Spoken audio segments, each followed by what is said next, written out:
So the summer season is upon us and the numbers certainly prove that. May tends to be the biggest month of the year, at least in terms of box office gross, and May 2013 was no different. I'm going to talk you through the box office gross for most of the majorly released films this month.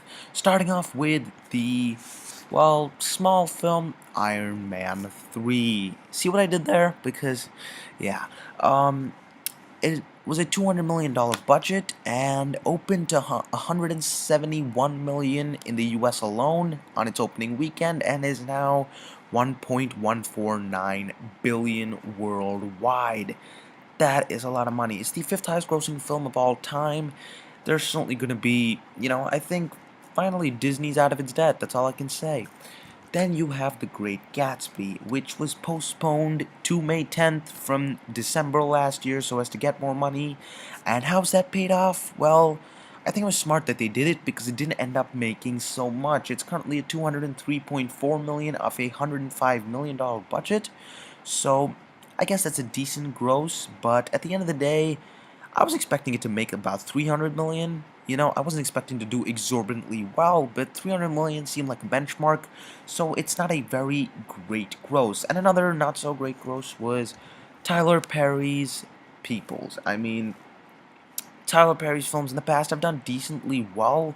He makes like 10 of them a year, and this was one that just bombed, like, completely. A 15 million budget, you'd expect a Tyler Perry movie to at least get double to triple, even 6 times of that, but no, it's made 8 million so far, so hopefully these movies will stop coming out.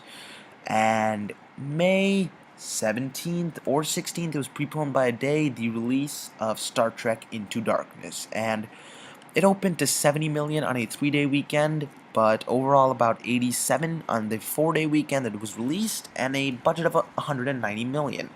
Currently at $261 million worldwide.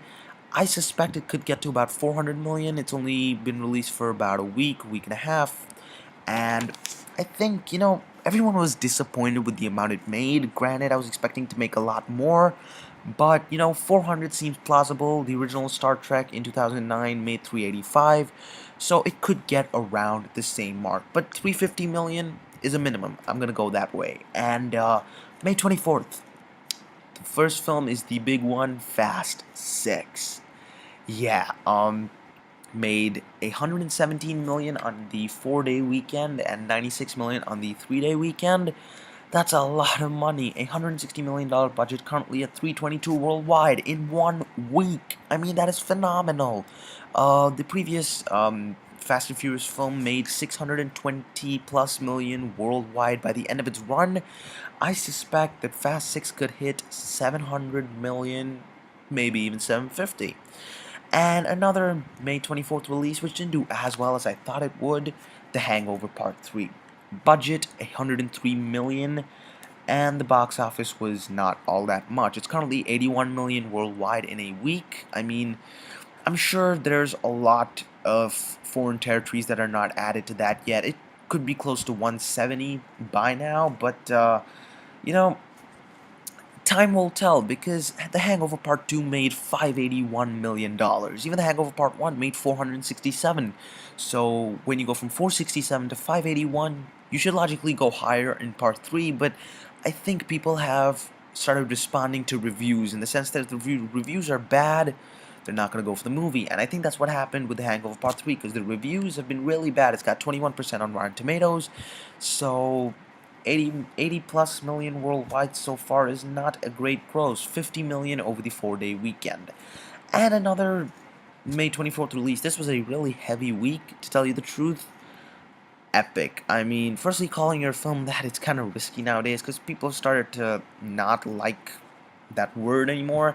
And it's currently $88 million off a $100 million budget, and these films tend to do a lot better in foreign territories. Like, take a look at Ice Age. Ice Age, the fourth one, which released just last year, in fact, made about 170 million in the US, but close to 700 million in foreign territories. So there's a lot of potential for Epic to do well in foreign territories and make close to $400 million around Oz the Great and Powerful, actually.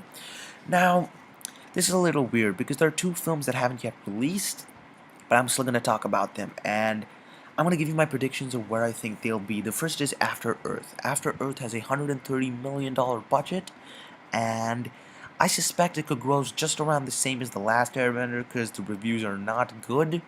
I think it'll end up making less. I think it would probably end up at 300 million or less, but it's a Will Smith vehicle and a Jaden Smith vehicle now, so there's no way I could tell you exactly how much it's going to make, but I predict between 300 and 420 million.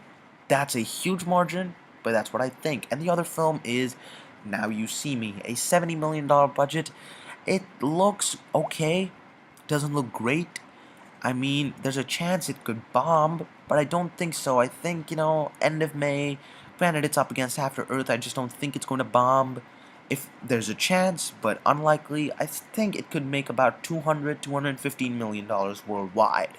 So, that's it. This is episode 75, by the way, and Season 3 is over. It's been a fun ride, and I'm going to see you guys in a week, and I'm going to bring you Season 3. Now, what is Season 3, you might ask? Well, aside from being the third season, it is going to be amazing. I'm going to step things up. I'm really going to put a lot more heart into these videos, because I realized I can. Some videos in Season 2 I've been really proud of, some not so proud.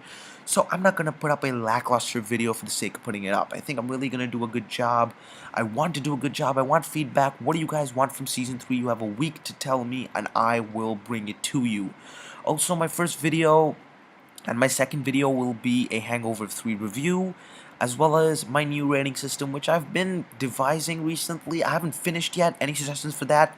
Leave them below as well. So thanks for watching. Be sure to like, comment, subscribe, follow me on Twitter, follow me on Facebook, and expect more.